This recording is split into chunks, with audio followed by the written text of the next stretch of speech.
Hey love bugs, welcome back to another Tarot Lover Reviews. Today we are taking a look at the Necronomicon Tarot, written by Christopher March and illustrated by James, I believe it's Bosma. Let me show you their names just to be on the safe side there. But if you've heard of this tarot deck or you have not heard of this tarot deck, mainly because it's still pretty new, came out in the beginning of September 2023, if I'm not mistaken. But if you did not know about this tarot deck, totally fine. Don't worry about it. Hopefully this review and the flip through that comes afterwards helps you to decide on whether or not this tarot deck is right for you. Now, if you want to go ahead and skip straight to the flip through, take a look down in my description. I break down all of the suits into chapters to make it easier for you to locate where in the flip through you would like to start. But right now we're going to talk about the packaging, we're going to talk about the guidebook, and we are going to talk about the cards. Cardstock, card imagery, the backings, the texture, the naming conventions, all the things. So if you're interested in all the details, stick around. Otherwise, feel free to move on over to the flip through. But first things first, let's go ahead and get into the packaging. Now, I absolutely love the front of this box. This part right here is raised from the rest of the box. I don't think you guys can really see how it's kind of raised up, but the fact that they put a gloss over this part definitely makes it feel like there's a dome that goes over the top part here. But I absolutely love the front of this box. And then just so you guys can see the sides here. Now the publisher is Insight Editions. And if you have any of their tarot decks, you'll know exactly what type of cardstock and texture you are going to get with this particular tarot deck. And I want to give a quick shout out to Insight Editions for sending me this tarot deck. I am absolutely grateful and excited to utilize this tarot deck in my practice. So yeah, I believe I showed you the back here, but the box opens like so. And this is the interior, and as you can see, the box is very thick, very sturdy. So you know if you keep your tarot deck in the box, if it accidentally falls to the floor, the box will take the brunt of the force and your cards will not be damaged, okay? Now, I'm not saying you should drop your deck from like 2 stories, you know, 2-story up, okay? Let's just be realistic. A gentle fall, okay? But you do have this ribbon here to take your tarot deck out, which is fantastic, makes it a lot easier. And if you have any of the other tarot decks Insight Edition offers, yeah, you're gonna get the same type of box, so you'll at least know exactly what you are going to get with this tarot deck, with the packaging, if you have any of their other tarot decks. Now, if you did not know, Insight Edition does a lot of novelty tarot decks. So they have tarot decks that are out there, Buffy the Vampire Slayer, Nightmare Before Christmas, Disney villains, a lot of Marvel tarot decks, I believe. That's out. There's a lot. I have, look on my channel, you will find that I have several of their tarot decks that I review. But like I said, they do a lot of novelty tarot decks, and I absolutely love that. It's very nostalgic when you're able to use a tarot deck of a show or a movie that you grew up with. So I absolutely love that. But that is the packaging. Let's go ahead and talk about the guidebook. So this is what the guidebook looks like. Pretty decent size. A size that is expected with Insight Editions, and I don't mean that in a bad way, guys, okay? Now, what I love about Insight Edition and how they format their guidebooks. Now, I want to say it is something that Insight Edition does, because all of the tarot decks that I have from them have this particular theme to all of their guidebooks, which is themed, I'm trying to think of how I wanted to say this, themed tarot spreads. So you will have a couple, okay, of tarot spreads that are themed towards this tarot deck.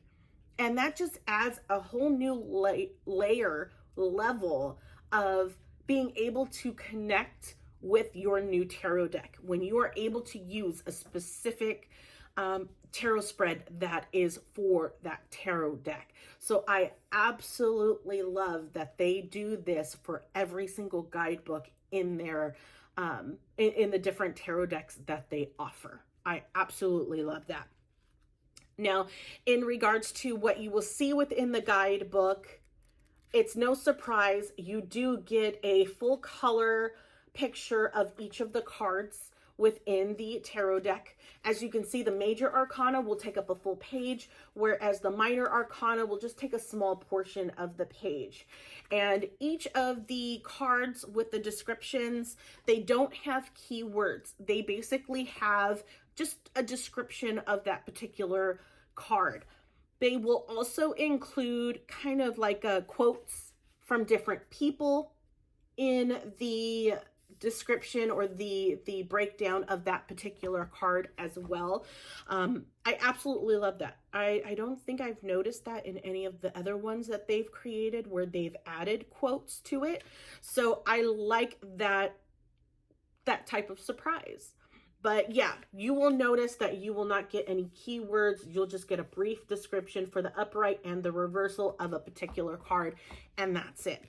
Other than that, that is the guidebook. So I'm pretty happy with the guidebook. If you are looking for, if you're a new tarot reader and you're looking for more insight, definitely this guidebook wouldn't necessarily help you so much. You may need to purchase, you know, a tarot guidebook separately, so at least you have more to go off of. Just keep in mind that a lot of the tarot books out there are based off of the Rider-Waite-Smith imagery and naming convention.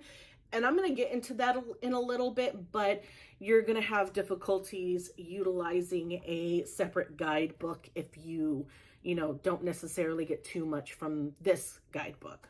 So yeah, that is your guidebook. Let's talk about the cards. So first things first is the backing.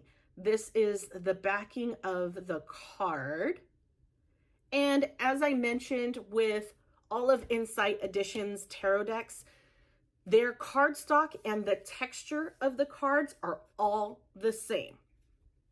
Any of their tarot decks that I have a lot of their tarot decks, and they've all been the same. All the same cardstock, all the same card texture. So with the card texture, as you can see, it is a matte finish, and it's a very soft, a very pleasant matte finish. Some of the matte finishes on other tarot decks tend to feel dry, if that makes sense. This almost has like a sense of a rose petal, but not super, super soft, if that makes sense. It's very hard when you don't actually have the cards in your hands to really know what I'm talking about, but that's the best that I can explain it. Now, as far as the cardstock, this is a preference kind of situation when it comes to their cardstock. Their cardstock is a little bit on the thicker side, right? Their cards are a little bit thicker than your typical tarot deck. And that, for me, is totally fine. I absolutely love their cardstock. Insight Edition's cardstock is one of my favorite. And the fact that they keep it consistent through all of their decks is fantastic because I like it.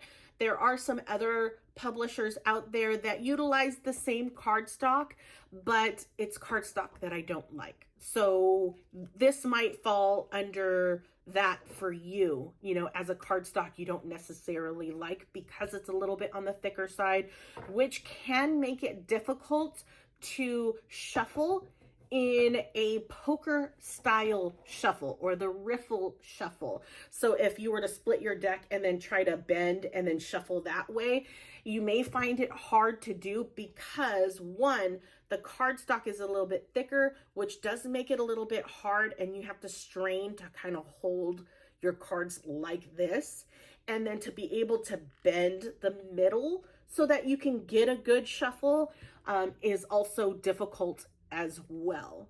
So that might be a make or break kind of situation if you shuffle in that type of way.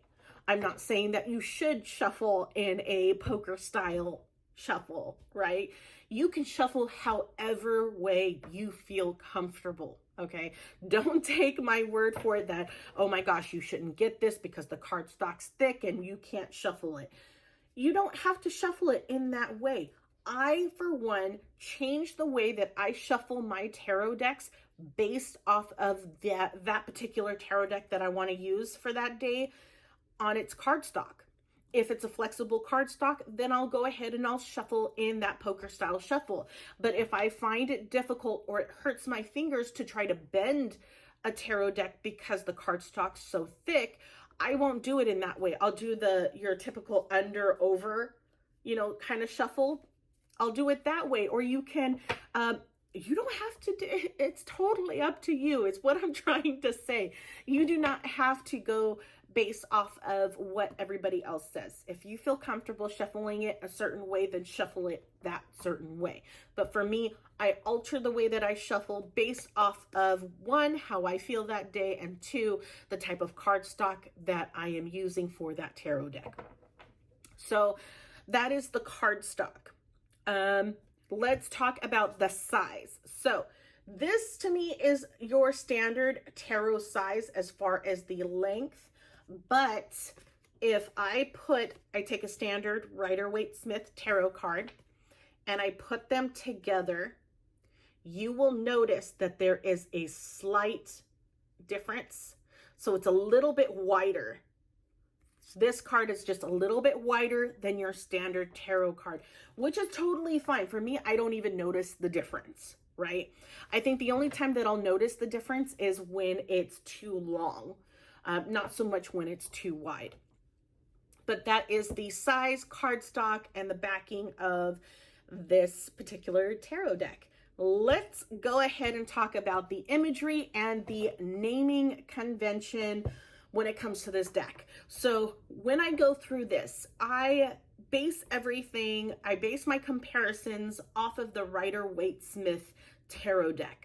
The reason why I do that is because a lot of the guidebooks out there are based off of the Rider-Waite-Smith imagery and naming convention, and a lot of the tarot decks out there are heavily inspired by the Rider-Waite-Smith tarot deck. So imagery may fall exactly like the Rider-Waite, but in a different type of style, a different type of theme, that kind of thing. So that's why I do this comparison and the differences, because if you are a new tarot reader on your tarot journey and you started off with the Rider-Waite-Smith, but you want to branch out but still kind of stay with the same imagery because you're not quite comfortable, completely branching out, then I want to make sure that I give you all this information so you can then take what you will and decide on whether or not this is a tarot deck for you.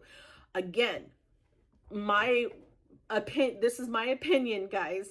If I say something is not so great or whatnot, that is my opinion. It is totally up to you, because if you feel gravitated to this tarot deck and you want it, but now you feel, hindered from actually purchasing the tarot deck because I said something, about the deck, don't let that stop you. If you love the imagery, if you gravitate to the imagery, you will be able to learn tarot, to me, in my opinion, again, faster. Because you resonate with the imagery, it will make things fun and interesting for you to learn tarot if you're on your tarot journey. So, back to talking about the imagery and the naming convention. So let's talk about the naming convention.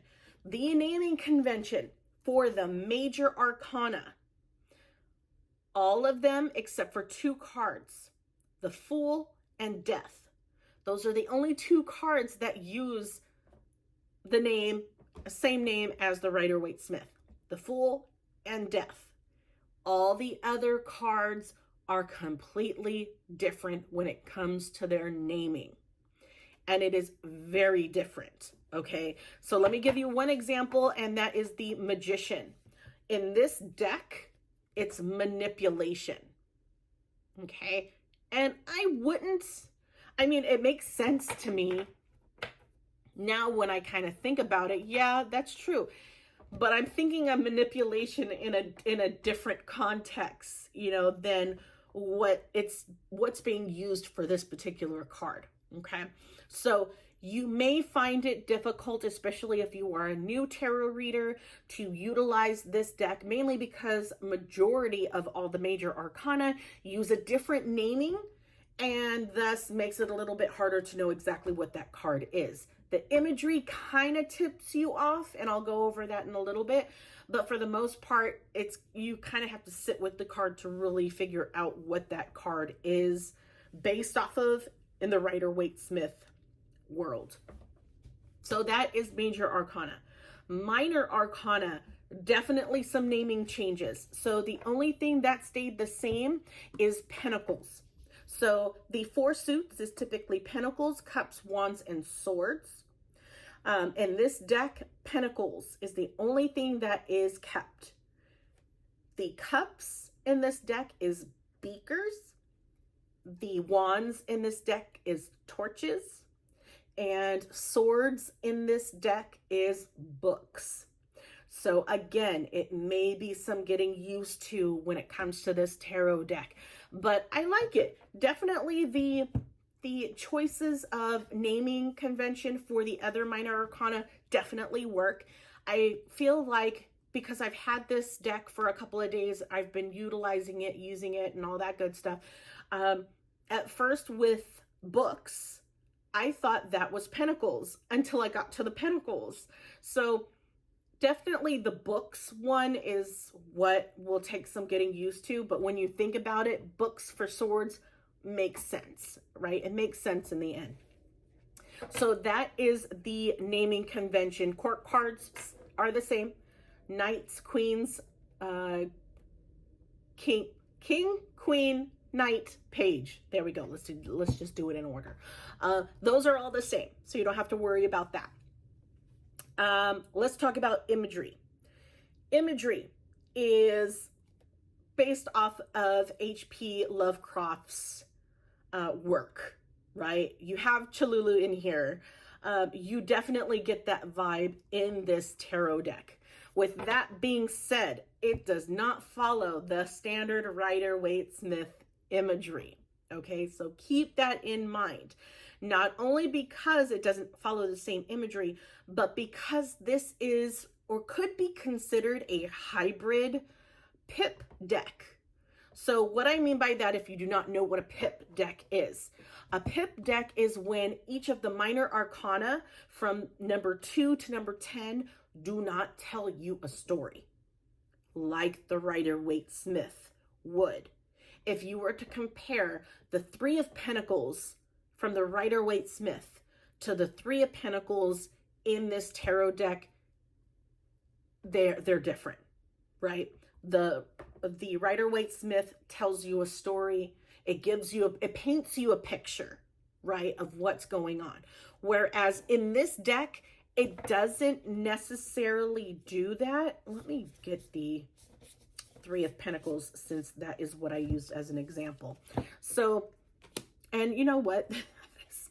This may not have been a good example, because definitely you do see it. And that's why I say this is like a hybrid kind of, situation, because although, it's a hybrid situation. Okay, let me give you a different example. Instead of using the 3 of Pentacles, we'll use the 3 of Cups, right?